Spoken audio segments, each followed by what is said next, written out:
Alright, so this will be the spoiler discussion for the most recent, the 8th film, I think I said in my, non-spoiler review. It's the 8th freaking film in the X-Men franchise. We have at least 2 guaranteed coming up. I don't know if the Wolverine is going to be after, because I haven't looked into any information about this, but I want to go straight into the post-credit scene to talk about that, because when I first saw it, knowing the information, and I mentioned this in my spoiler-free review, I mentioned there was a random video I saw, and it was actually Screen Junkies. They did like a movie fight, like who should play X-23.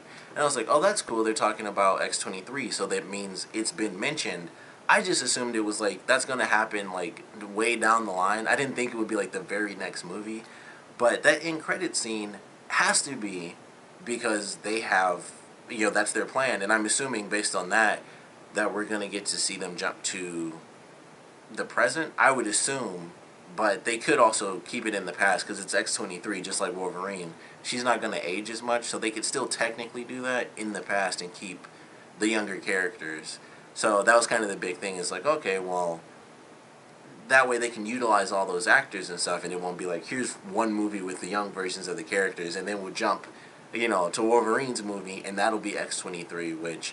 personally, I hope his movie doesn't have X-23, because I would love to see her interaction with all of the X-Men, and that's kind of what I hope. Like, as much as I can't wait to see Wolverine's solo movie, because it's supposed to be R-rated, and I'll finally get to see the version of Wolverine I wanted to see in the movies ever since I was, watching, I don't know, the old, the 90s version of X-Men, so I wouldn't hate it, because then we'd have Wolverine and X-23 in an R-rated, Wolverine movie, but...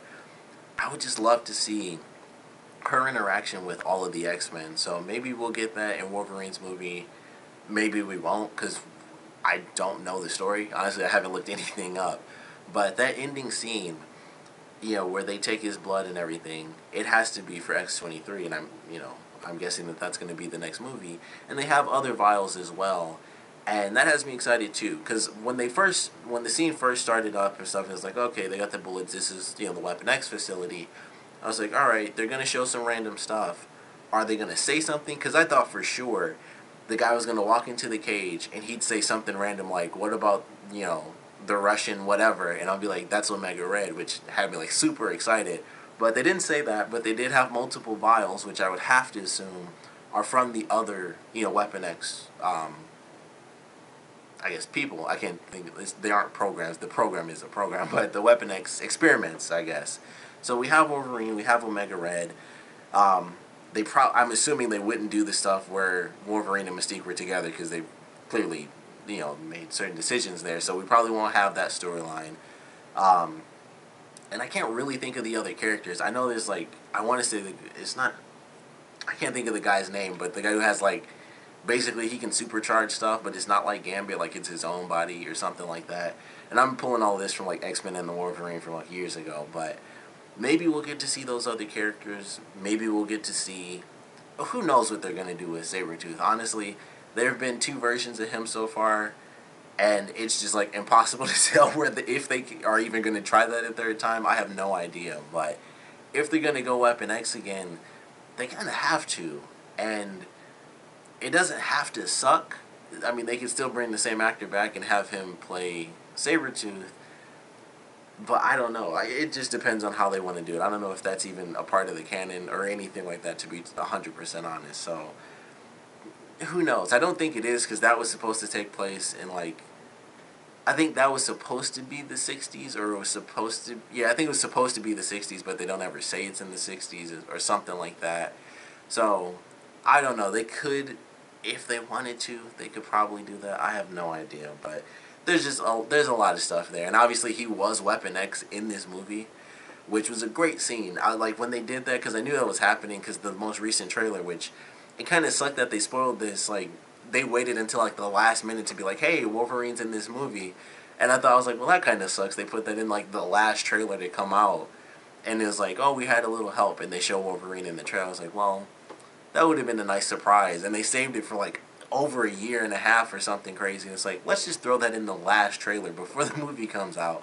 So that was kind of a sucky little thing. I knew it was going to happen, when it showed up. But I was still excited to see it.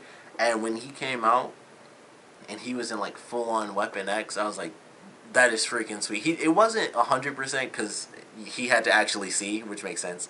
But it was still really cool because it didn't have like the full dome where it's like over his eyes and he can't actually see anything, but he's like, he can smell everybody. That would have been sweet if they somehow got the choreography for that, but that would have taken a long time. So I'm not gonna like nitpick over he didn't have the dome over his eyes and all that, but it was super sweet. I was like, that's what I was hoping for. I was like, they panned up and stuff, and he had the belt on and the wires, and it went up to the helmet. I was like, that is freaking sweet because despite so much stuff revolving around Weapon X in these movies, we had X2, we had even, you know, them doing Origins Wolverine. He never technically did it, even in that movie. So we've had like 3 different movies where they did it, or at least had some sort of focus where it's like, oh, here's Wolverine, and then here's Stryker, like they did in the last movie. But we never got to see Weapon X. Like, that wasn't Wolverine or Logan, that was Weapon X. And I love getting to see that. And they had, like, specifically that one scene where he had the guy on the ground and he just kept stabbing him. Or, like, I guess he was, like, you know, slitting his throat over and over again. I was like, this is really sweet. Like, this is, I'm guessing, a hint as to what we can hope for in the next Wolverine movie. But I love that scene. Like, he was, it looked kind of normal for the most part. And he was just, you know, stabbing people like he always does. And he swings back and somebody flips and dies and stuff. But it was still really cool. I was like, this is pretty awesome. It's just Wolverine going nuts. He's stabbing a bunch of people. I was hoping, because every time I see Wolverine now, all I can think back to, despite the X-Men Origins movie being pretty meh, some would say absolute trash, the game was freaking amazing. Like, the game, if you get the mature version, is what I always wanted in a movie, and that's what I'm hoping we get in the R-rated version. But he, like, slices people, like, he'll stab people in the throat and, like, rip them all the way down. He, like, decapitates people and, like, chops people's arms off in that game. And the opening scene to that, there's a part where he just keeps stabbing the guy in the stomach. Like, the guy's dead. He's not a mutant or anything. It's just a guy in some body armor. And he just keeps stabbing him in the stomach. I'm like, it would be cool if they did that in the movie, but he doesn't do that. He kind of keeps, you know, cutting the guy on the ground. But that was a cool scene. I was happy to see that. They did the costume and everything. He just takes off into the forest, which was kind of funny. And his hair is, like, super long. And he's just, like, running through the forest. I'm like, well, there's Wolverine in the wilds of Canada somewhere. So that was really cool. Quicksilver scene was another, like, my actual favorite scene. And just the way they did that, like, everything slowing down, I'm like, okay, so this is obviously about to be Quicksilver scene, and they have, like, the fly, or it's like a bee, and so it's slowly flapping, and I just assumed he was going to run up from behind the car and, like, run past them and everything, and then the bee just stops, and as soon as he steps down and the music kicks in, I was like, I'm going to love this scene. Like, I knew I would. As soon as that happened, I was like, this is about to be the best thing ever, because I love this song, and they're going to up the ante from what they did last time. And they sure did, because that was freaking amazing. Like, everything they did in that scene, it was super funny. He was, like, saving everything. It was super badass, too, because he was just running around. Like, he was, he saved, you know, he was, like, the second biggest hero in this whole movie, really. Because he saved everybody from the school except for Alex, of course, which really sucked. Because I felt like he kind of got the short end of the stick in, like, the past couple movies. It was like, alright, he was in First Class. He had, like, a glimpse in Days of Future Past, and that was really it. I was like, oh, he's in the army, and he's gone. I was like, oh, well, that sucks. And then he shows up in this, and then he dies. I was like, man, they just don't care about Alex Summers at all. They already switched around the fact that he was older, and then they just killed him, and I was like, well, that really blows. Like, that kind of sucks that they did that, but Quicksilver scene was, like, unbelievably amazing. I loved every part of that, and you know, with him going through, I like the fact that he wasn't so fast that the explosion didn't even get anywhere, because it was actually, like, going through the house, and he had to actually keep saving people, because he, you know, like, it starts off as like, alright, so we got the people off of the first floor when they were, like, standing over the explosion, and then we got to see it in slow motion, like, when it went through the classroom, and, like, the teacher standing there, and her hair starts to move in slow motion. I'm like, it's really cool that it's not just completely frozen. Like, he has to move in and out. And then they have the scene where the fire is moving in slow motion, and he's still going super fast. I was like, man, that just as a comparison of how fast he's truly going, I was like, this just is amazing. Like, every step of this was perfect. And that's probably what they were banking on. Like, this has to be, like, we already did an epic scene once.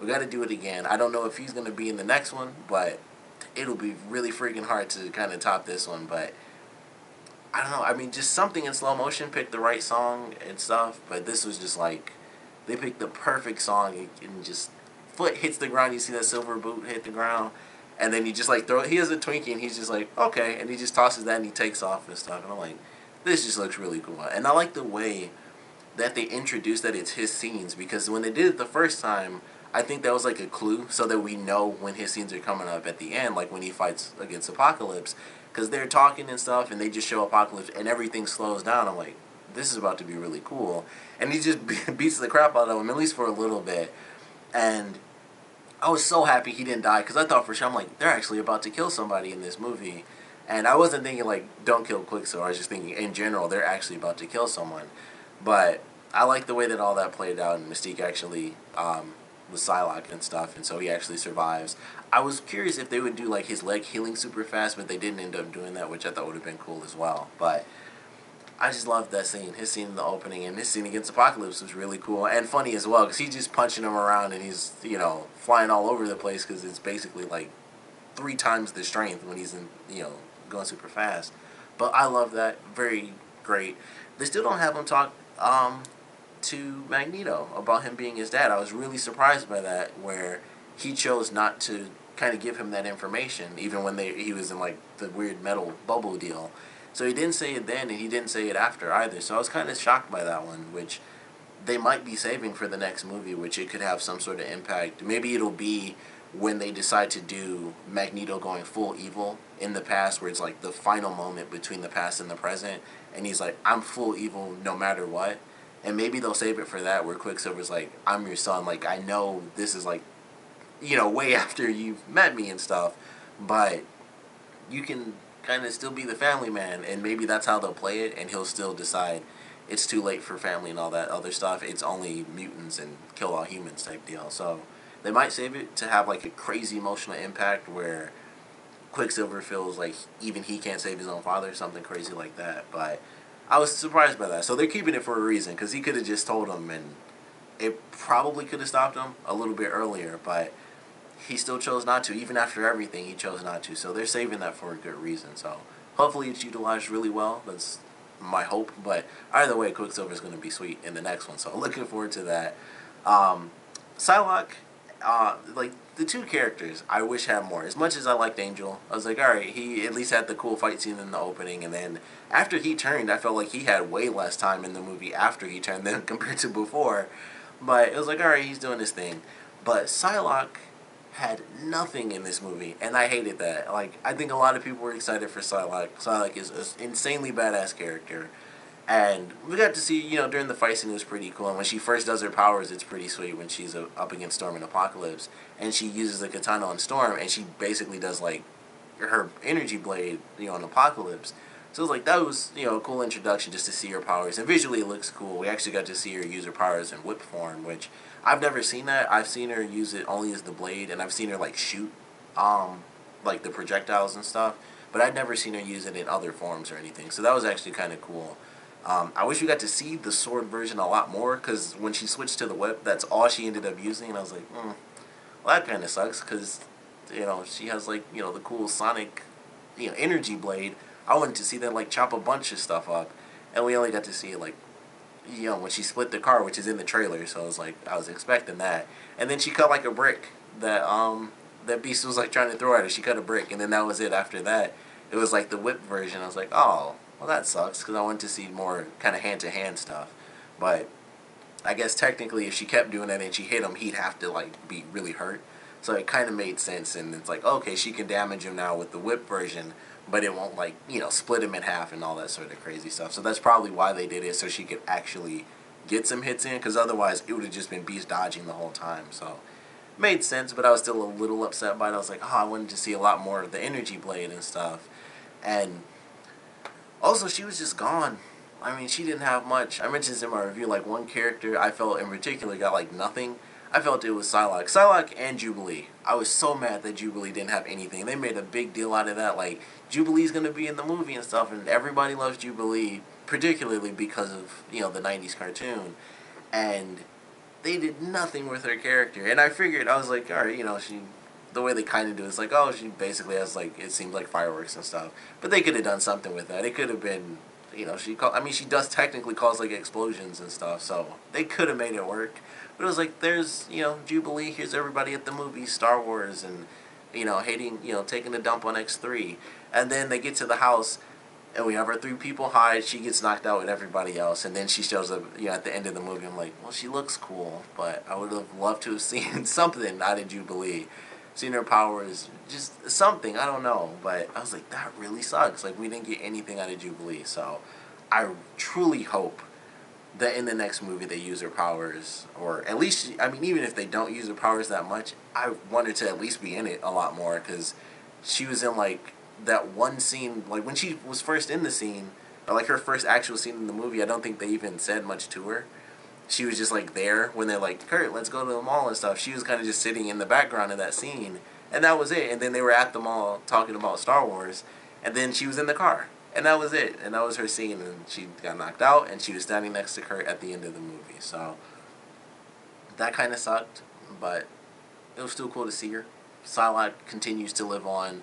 I don't know if they're going to keep her as a villain, if they're going to kind of go that route where she stays as, like, maybe she'll go alone because she was working for that guy as, like, a bodyguard. Maybe she'll just go alone and be, like, the assassin she is in the comic books, and then, depending on how many movies they keep in the past or whatever, she'll kind of develop into an actual member, you know, of the team. So that seems like where they're going, because they didn't kill her off. I would assume, I don't know what they're going to do with Angel, because I think I've seen different versions where sometimes his power he automatically turns back into just regular Angel, and I think other times I've seen it where they had to use something on him to turn him from Archangel back into the real Angel. So I don't know how that played out, because I don't think they actually showed him. They just showed it, like, where he was dead. I hope wasn't actually dead. I assume he was, though, because it was like, oh, he was in that crash and he's not moving, and nobody seemed to pick him up, and he wasn't in that ending scene from what I remember when they were all about to fight, like, the Sentinels and stuff. So I'm like, I think they killed Angel, and that was it. And it sucks because he was super sweet in the beginning, and he's like, you know, drinking and crap after his wings messed up, but then he's Archangel, and it's like, oh, well, can't revert that, kill him off. So that really sucked, but I love this movie. I thought it was actually really cool. It was nice to see the characters. End credit scene, like I said, I do hope we get, you know, I would love to see X-23 with all the X-Men instead of it just being Wolverine's solo movie, but I don't know, maybe depending on what they choose to do with, you know, kind of the movie universe as a whole, there could be other characters. It won't be like the other one where he went to Japan and he was basically alone the whole time. There might be actual cameos and stuff, so who knows? We might still get to see that, at least on a small scale with X-23.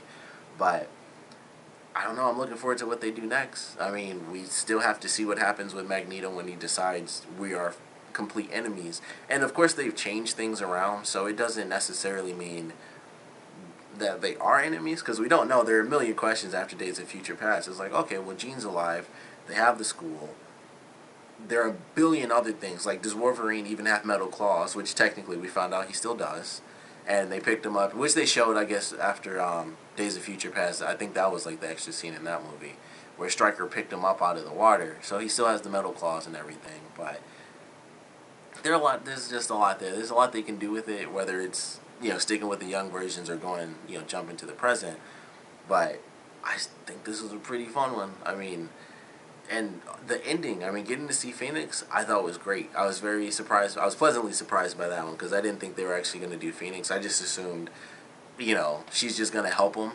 I didn't think they would actually go full Phoenix. I figured it would be like, oh, she's getting really close, but it won't be like we see the Phoenix. But it was full on 100% Phoenix, and we see the imagery and everything, and it's full on X3, which is probably like one of the coolest things they had in X3. Was like just Jean like just wiping people away and like just destroying cells and stuff. So that was actually really cool. And like he's like, this is Apocalypse, and they're just like tearing him down to the molecular level. I was like, that is really freaking cool. And some of the deaths in this were just like Days of Future Past, like when they had that opening when the guys were trying to stop him from transferring his body, and that first person just like did like that or something, and those people like turned inside out or some crazy crap. Like she just was like, their skin was just gone and they died. I was like, that is insane. And then the first people Apocalypse killed, he just like took the brick out and just decapitated 3 guys. I was like, they're pushing this PG-13, which I loved. I was like, I like that these are like about as visceral as you can get with a PG-13 death. But I was like, man, they like turn people inside out, or she at least like wiped all their skin away and like killed them instantly. And then they like they crushed like a half a dozen people in that opening scene alone, which is crazy. There's a bunch of people got crushed, and like she like turned the guy into like a trapezoid or something and like flung him off somewhere else. I was like, man, they're just like, it was just like Days of Future Past. It was like the opening was just like about as brutal as they could get, but it was all CG stuff, so they got away with it. And I was like, this is actually really cool. I love how visceral they're getting. So I loved how dark they got with the deaths and how visceral they looked. Wish we got to see more Psylocke, a billion times more Jubilee. But I still enjoyed the movie, of course. Definitely want to know what you guys thought about it. Definitely want to know what you guys thought about the end credit scene with that leading into X-23 and possibly, kind of the rest of the Weapon X program, Omega Red, which I know a little bit about him from like the games and the cartoons and stuff, but he's a big deal, as far as Weapon X. Like, he's one of the few people that can like really take on Wolverine, and I'd like to see that because I just think it would be cool because I know, even from the little I know, he's big enough where it would be pretty sweet to see him in a movie, and he'd be a tough person to deal with. So I'd like to see that. Would definitely love to know what you guys thought about this movie. So please comment below. Let me know favorite parts, least favorite parts, and of course, thank you guys for watching.